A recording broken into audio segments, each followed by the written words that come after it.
is EQ, the only Muslim-owned Mercedes-Benz dealership in Johannesburg.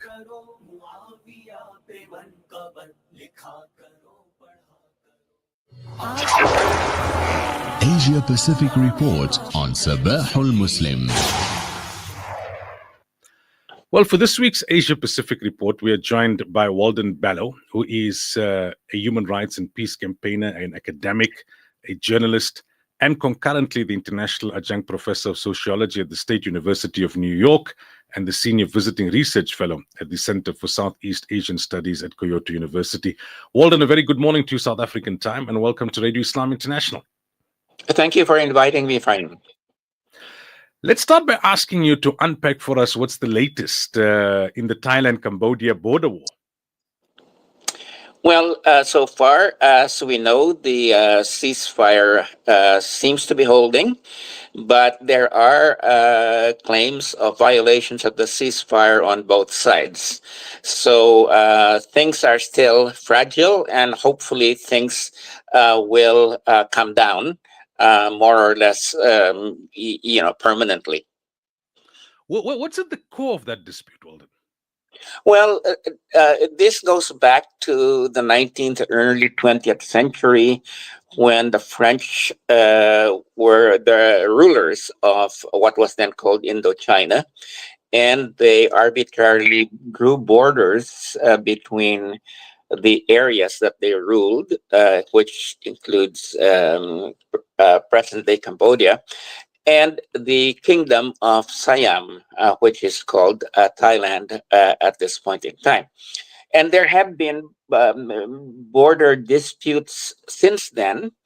So, this has not been a settled issue. But the problem, of course, is that there are times when it flares into open conflict, like it has over the last 3 weeks. And so we have to find what are the causes of when these things appear in a major conflict. And it's always the poor people, the peasants on both sides, that suffer.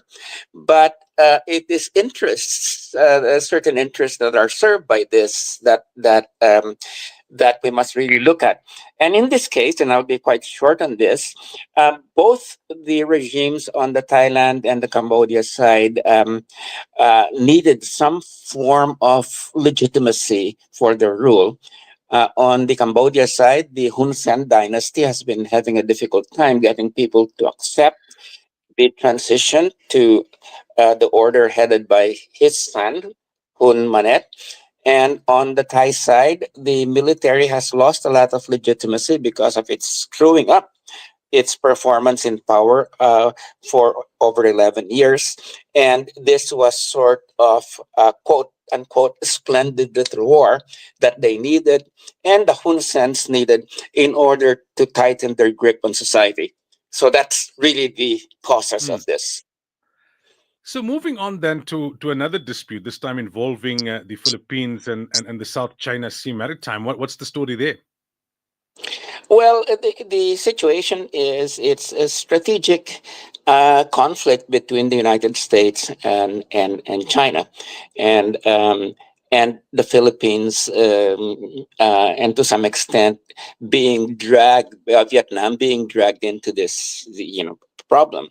And as you know, the United States has scores of military bases on the Pacific Rim surrounding China, and it has this massive Seventh Fleet that can go right up to 12 miles of the coastline of China, and therefore poses a permanent threat.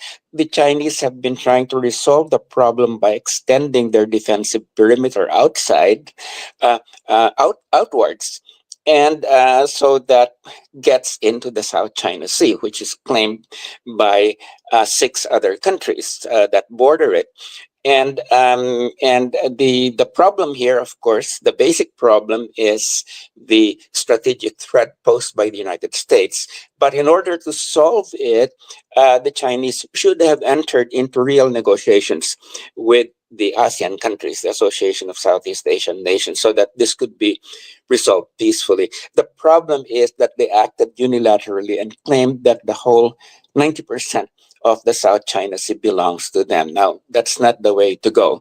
It really has to be a process of negotiations. But at the heart of it really is China's effort to extend its defensive perimeter because of the massive threat posed by the United States. Now, talking about China and the US, what's the latest on the trade war between the US and China and the Asia Pacific in general? Well, as the Trump administration has imposed very high tariffs, ranging from around 17%, up to 42% last time on the Asia Pacific countries, the ASEAN countries, Korea, Japan, and basically, this has been sort of unilateral kind of tariff imposition. It has done the same thing with European countries and many other countries in the global South.